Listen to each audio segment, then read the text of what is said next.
పాకిస్తాన్ తీవ్రవాద సంస్థ లష్కర్-ఏ-తోయిబా దాని అనుబంధ సంస్థలు భారతదేశం మీద భారతదేశం అభివృద్ధి చెందుతుందని చెప్పి అసూయపడుతున్నారని చెప్పి ఇప్పటిదాకా మేము భావించాం. వాస్తవంగా మొన్న 3 రోజుల క్రితం హిందువులనే టార్గెట్ చేసి వాళ్ళ యొక్క ప్యాంటులు జిప్పులు ఊడదీసి వాళ్ళు హిందువుల ముస్లింల కాదని నిర్ధారించుకొని హిందువులను మాత్రమే చంపడం అనేది చూస్తే ఈ భారతదేశంలో హిందువుల మీద ఇస్లామిక్ తీవ్రవాదం గురిపెట్టిందని చెప్పి స్పష్టంగా మనకు అర్థమవుతా ఉంది. ప్రపంచ దేశాలన్నీ ఏకమై ఇక పాకిస్తాన్ యొక్క ఉగ్రవాదాన్ని అణచకపోతే యావత్ ప్రపంచానికే ప్రమాదం ఉంది. ఇప్పుడు ప్రజెంట్ ఈ సమయంలో ఒక అరగంట క్రితం ఉగ్రవాదులకు వీర జవాన్లకు ఎదురు కాల్పులు జరిగితే మన భారత వీర జవాను అమోడవడం జరిగింది.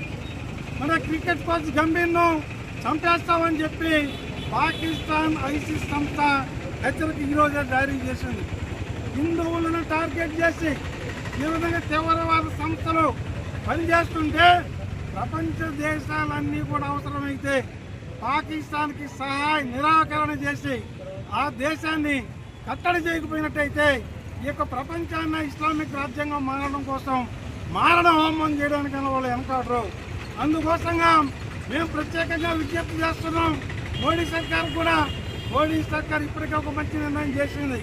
సింధు జలాలను పాకిస్తాన్కి ఇవ్వకుండా అప్పగిస్తామని చెప్పింది. పాకిస్తాన్కి సింధు జలాలే కాదు ఆహార పదార్థాలు కూడా అందనీయకుండా చేస్తే వాళ్ళకి సరైన బుద్ధి వస్తుంది. ఆ దిశగా చర్యలు తీసుకోవాలని చెప్పి మేము ఈరోజు పాకిస్తాన్ యొక్క పుట్టిన నీతికి దుర్మార్గానికి ఉగ్రవాదానికి పాకిస్తాన్ జాతీయ పతాకాన్ని బీజేపీ శ్రేణులు తగలబెట్టడం జరిగింది. కాశ్మీర్లో పుల్వామా దీనిలో జరిగిందో ఇది నిజంగా యావత్ దేశానికి అంతా కూడా చాలా అవమానకరం. ఎందుకంటే హిందువుల్నే టార్గెట్ చేసి చంపడం అనేది చాలా దారుణమైన పరిస్థితి. వాళ్ళు తగిన బుద్ధి చెప్పడం కోసం మన ప్రధాని శ్రీ నరేంద్ర మోడీ గారు, అమిత్ షా గారు కూడా చర్యలు తీసుకోవడం కూడా జరిగింది. ఇప్పుడే అన్నగారు చెప్పినట్టు వాటర్ను కూడా సింధు జలాలను కూడా వాళ్ళకి ఇవ్వమని చెప్పడం కూడా జరిగిపోయింది. ఏదేమైనప్పటికీ ప్రపంచంలో పాకిస్తాన్ దేశ పటం అనేది లేకుండా పోయే రోజు చాలా దగ్గరలో ఉంది. ఎందుకంటే ఇటువంటి ఉగ్రమూకలు, ఇటువంటి ముష్కరులు యావత్ ప్రపంచాన్ని వణికిస్తున్నాయి. ఇంత ఉగ్రవాదం వాళ్ళకి ఏంటంటే మన హిందువుల్లాగా ఉండదు. వాళ్ళకి ఎంతసేపటికి చంపుదామనే ఉంటుంది. చంపడం ఒకటే సమస్య కాదు.